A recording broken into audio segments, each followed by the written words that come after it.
Halo semuanya, Selamat datang kembali di Ngopi ngobrol produktif. Tentunya bersama aku Ingrid. Dan aku Dwinda, kita berdua bakal nemenin kalian selama 15 menit ke depan. Nah, hari ini kita mau ngapain nih, Grit? Nah, kali ini kita akan membahas tentang isu lingkungan yang mana penting banget dan deket banget sama kehidupan sehari-hari kita ya Diwin. Iya. Tentunya jika kamu tinggal di Yogyakarta. Nah, untuk membahas isu lingkungan ini, kita ngundang komunitas penggeraknya, yang mana komunitas ini isinya anak-anak muda semua loh, Dwin. Wah, menarik banget. Dan hari ini sudah hadir bersama kita narasumber yang sangat keren dari Kopi Yogyakarta. Halo. Halo. Terima kasih. Oke, mungkin boleh perkenalan diri dulu kepada teman-teman kita yang ada di rumah. Halo teman-teman. Salam kenal, salam lestari. Perkenalkan, aku Agnes dari Koalisi Pemuda Hijau Indonesia atau bisa disingkat sebagai KOPHI Regional Yogyakarta. KOPHI itu apa? KOPHI itu adalah sebuah komunitas pemuda yang kami di sini ingin mengkampanyekan gaya hidup peduli lingkungan kepada para generasi muda. Oke, komunitas penggiat lingkungannya, Kak. Nah, kira-kira nih, Kak, ini awal mula terbentuknya KOPHI itu gimana, Kak? Sebenarnya ya, kopi itu terbentuk karena bermula dari suatu keresahan. Dimana kita tahu nih, makin ke sini bumi kita tuh makin tua. Jadi, makin banyak tragedi atau bencana alam yang terjadi yang kemudian berdampak kepada manusia dong. Nah, Betul. oleh karena itu, kita sebagai pemuda tuh bisa apa sih? Bingung kan? Iya. Nah, ternyata kita sebagai pemuda itu bisa berperan. Caranya adalah dengan bergabung dengan komunitas dengan satu visi yang sama. Oleh karena itu, Kopi berdiri untuk menggalang semangat dari teman-teman generasi muda dalam mengkampanyekan mengapa kita harus peduli kepada lingkungan, mengapa kita harus peduli kepada bumi. Dan kebetulan aku pribadi bukan founder dari Kopi, tapi aku bergabung di Kopi sejak tahun 2020 dan sedikit banyak sudah belajar banyak tentang lingkungan hidup, khususnya di wilayah Yogyakarta. Oh iya, Kak. Berdasarkan data yang kami dapatkan, itu Kopi kan fokus isunya adalah konservasi Iya. air ya, Kak. Nah, itu bisa diceritain kenapa memilih isu konservasi air? Ini cukup menarik ya. Oke. Sebenarnya kenapa konservasi air, kenapa nggak isu sampah atau isu pelestarian makhluk hidup yang lain gitu ya. Iya, iya. Sebenarnya itu bermula dari adanya peristiwa yang sekarang ini sedang kita alami, yaitu adalah perubahan iklim. Nah, ternyata perubahan iklim itu lebih cocok ketika kita panggil sebagai krisis iklim. Kenapa? Karena kalau kita menggunakan kata perubahan, seakan-akan kejadian ini tuh terjadinya masih lama dan itu tidak mengancam. Padahal sebenarnya kejadian ini sudah ada di depan mata dan sudah kita rasakan sekarang. Jadi terminologi krisis iklim akan lebih cocok. Dan kemudian kenapa konservasi air? Kenapa dengan adanya krisis iklim ini ternyata itu mengganggu siklus air di muka bumi. Yang dimana kita tahu tuh kalau air itu adalah sumber dari kehidupan. Jadi kalau nggak ada air, nggak ada kehidupan. Nah, karena kita semua adalah makhluk hidup yang butuh air, maka Kopi di sini bergerak untuk membantu dalam melestarikan air yang ada di Jogja, seperti itu. Oke, kalau gitu daripada menggunakan perubahan iklim tapi krisis iklim karena memang iklim kita tuh memang perubahannya juga sangat cepat dan setiap hari juga kayak kelihatan gitu ya, Kak. Iya. Betul, oke. Nih, Kak, aku nih tertarik banget sama Kopi nih, Kak. Itu tuh kan isinya kan anak muda semua, yang mana anak-anak muda di umur sekarang itu tuh lagi pada kuliah, skripsi, kerja gitu ya, Kak. Itu tuh membagi waktunya tuh gimana, Kak, untuk kesibukannya, memanajemen waktu tuh gimana, Kak? Kalau ini agak tricky ya. Oke. Kebetulan Kopi sendiri itu cukup bisa dikatakan inklusif, bahwa kami terdiri dari beberapa golongan usia dan juga beberapa latar belakang yang mungkin karena namanya Kopi Yogyakarta, tapi ternyata isinya tuh tidak semua berasal dari Yogyakarta dan semua itu tersebar dalam jenjang pendidikan yang berbeda. Ada yang masih sarjana, lagi skripsian tuh pusing. Oke. Ada juga yang baru masuk tuh, masih maba, masih semangat-semangatnya. Iya. Ada yang anak SMA, ada bahkan yang sudah lulus kuliah dan sedang menuju doktoral. Ada juga yang malah sudah bekerja, sudah memasuki dunia profesional. Nah, gimana cara kita buat membagi waktu? Yang pertama adalah dengan saling pengertian. Karena kita semua masing-masing punya kesibukan. Dan di Kopi, kami berusaha untuk saling mengisi celah di antara kesibukan tersebut. Misalnya nih, ketika yang pada kuliah lagi ujian, maka tugas-tugas di Kopi itu akan banyak di backup oleh mereka yang lebih senggang, misalnya teman-teman yang masih SMA ataupun sudah bekerja. Tapi kalau kita mengadakan kegiatan yang di weekday itu, yang dimana itu adalah hari orang bekerja, maka akan lebih banyak di backup sama teman-teman yang kuliah yang lebih senggang kayak gitu. Jadi di sini kita saling pengertian, saling berkolaborasi untuk tujuan bersama, yaitu menjaga bumi Yogyakarta. Keren banget. Jadi emang khas anak organisasi banget saling nge-backup nih teman-teman. Tapi aku penasaran Kak, dalam menjalankan program-program Kopi itu lebih banyak kerja sendiri atau ada kolaborasi? Dan kalau ada kolaborasi itu bermitra sama siapa Kak? Kalau kerja sendiri kayaknya berat ya. Iya, jujur ya. Benar. Terutama sekarang kan juga sudah era society ya, revolusi industri 4.0 menuju 5.0, di mana sekarang tuh kemampuan kolaborasi ini adalah kemampuan basic yang harus dimiliki oleh semua orang. Oleh karena itu, di Kopi kami juga berusaha mengembangkan soft skill dari para pengurus kami. Kami banyak melakukan kolaborasi, baik dengan institusi pemerintah maupun non-institusi pemerintah, seperti teman-teman komunitas, teman-teman Karang Taruna, teman-teman pegiat literasi, bahkan yang terbaru adalah dengan teman-teman dari isu lintas agama. Dan itu seru banget karena kita bisa saling bertukar pandangan ya, saling mengisi celah-celah yang kita belum tahu tuh. Jadi di sini kita nggak cuma belajar tapi juga berproses. Jadi di Kopi kita usahakan untuk semuanya bisa bertumbuh.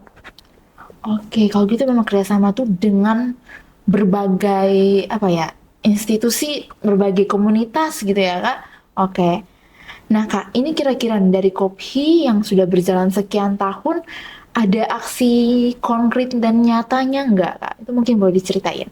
Oke ya, untuk belakangan ini ya, karena kita lebih banyak fokus ke isu konservasi air, maka kita banyak melakukan aksi yang dia akan bersenggolan langsung dengan sumber mata air. Oke. Yaitu salah satunya diantaranya adalah dengan melakukan penanaman pohon. Nah, Kopi sendiri sudah beberapa kali melakukan penanaman pohon ya, dari tahun 2021 sampai sekarang itu kami rutin memonitoring pohon yang kami tanam. Jadi ketika kami menanam itu tidak berhenti pada hari seremonial, tapi juga kami pantau agar ketika pohon tersebut mati bisa diganti, atau ketika pohon tersebut membutuhkan perawatan, kita bisa monitoring dan membuat pohon tersebut sehat seperti sedia kala. Jadi kami banyak melakukan kegiatan yang berkaitan dengan penanaman pohon. Karena ya tujuannya kembali ke visi misi kami tahun ini, yaitu untuk melakukan konservasi pada sumber daya air. Asik, oke, keren banget sih Kak, oke. Nah, terbukti ya teman-teman, berarti di Kopi itu nggak cuman sekedar maksudnya ada aksi nyatanya gitu Kak. Nah, tapi dari semua aksi-aksi yang udah dilakukan, yang mana menurut Kakak yang paling berkesan gitu? Mungkin bukan aksi ya, tapi ada satu pengalaman yang aku masih bangga banget sampai sekarang. Oke. Yaitu di tahun lalu, kebetulan aku ikut program dari Kementerian Lingkungan Hidup dan Kehutanan, di mana di program tersebut aku mencoba membawa salah satu aksi Kopi, yaitu tentang penanaman pohon yang kami berkolaborasi dengan kelompok pegiat desa wisata di daerah Turi.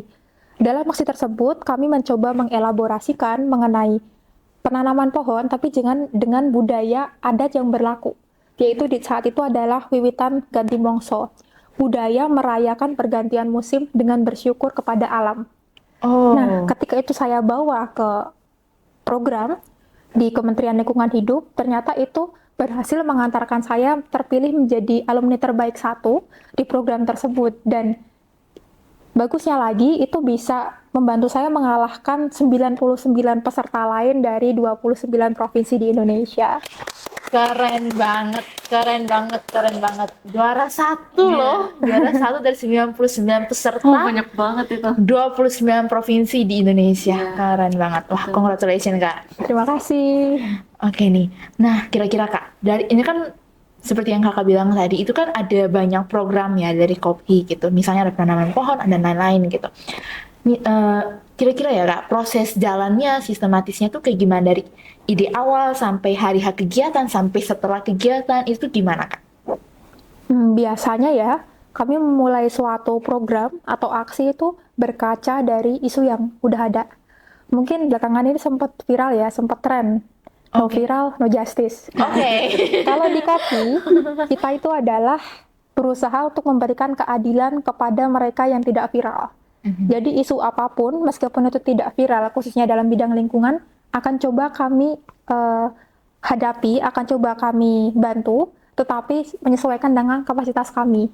Nah, oleh karena itu, kami yang pertama-tama akan melakukan survei berupa pemetaan masalah. Jadi di sini kita akan coba melihat kiranya masalah apa ya yang ada khususnya di Jogja ya, yang bisa teman-teman kopi itu bantu, dan teman-teman kopi juga bisa belajar dari masalah itu. Nah, setelah ketemu, biasanya kami akan melakukan pendekatan dengan warga ataupun pihak-pihak yang bersangkutan dengan masalah tersebut. Misalnya ketika kita berbicara tentang masalah sampah di sungai, maka kita akan banyak berdiskusi dengan Dinas Lingkungan Hidup, kemudian berdiskusi dengan warga yang memang tinggal di daerah sungai, atau bahkan bisa juga dengan sekolah-sekolah yang dilewati oleh aliran sungai itu. Jadi kami banyak melakukan pendekatan berupa diskusi dan juga fasilitasi dalam perencanaan atau memetakan program kami. Nah, biasanya setelah diskusi itu akan tercapai suatu kesepakatan atau rencana program, yang kemudian kami tidak lanjuti sampai ke tahap logistik, dan ketika sudah siap, biasanya kami juga akan membuka peluang buat teman-teman yang belum bergabung di KOPHI, maupun tertarik nih untuk ikut isu lingkungan tapi bingung mulai dari mana, itu bisa join di program kami. Jadi kita akan belajar sama-sama, akan cari pengalaman bareng, untuk bagaimana kita bisa berguna khususnya di bidang lingkungan. Nih teman-teman para pecinta alam yang sangat tertarik dengan isu lingkungan, jadi tahu kan harus daftar kemana sekarang? Ke KOPHI gitu. Gas. Ya. Nah, untuk secara usia nih Kak, kan KOPHI udah cukup lama nih ya Kak berdirinya. Nah, respon masyarakat sejauh ini tuh gimana gitu terhadap program-program yang dijalankan? Cukup beragam ya. Sebenarnya ada beberapa masyarakat, mungkin tidak semuanya tapi sebagian ya, itu mereka awalnya merasa skeptis atau pesimis terhadap program-program kami. Misalnya ketika kami melakukan clean up di jalan, mereka akan dengan lantang gitu bilang kayak, halah ngapain kamu bersihin sungai, toh besok juga kotor lagi. Ngapain bersihin jalan, toh juga nanti ada yang buang sampah lagi. Itu awalnya mereka kayak gitu. Tapi ternyata ketika kita konsisten, mereka yang awalnya mungkin agak menghujat gitu ya, agak pesimis, itu mereka malah tertarik. Mereka malah ngebantu.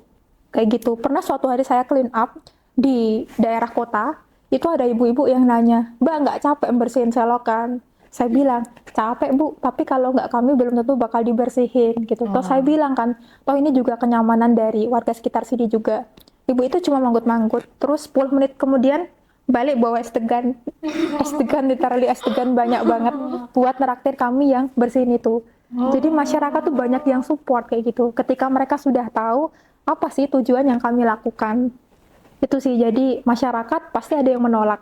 Tapi banyak juga yang mendukung. Dan dukungan itu yang menjadi semangat kami untuk terus bergerak. Seperti itu. Oh ya, kira-kira nih Kak, dengan satu kata, harapan apa aja dari Kakak untuk teman-teman di rumah nih?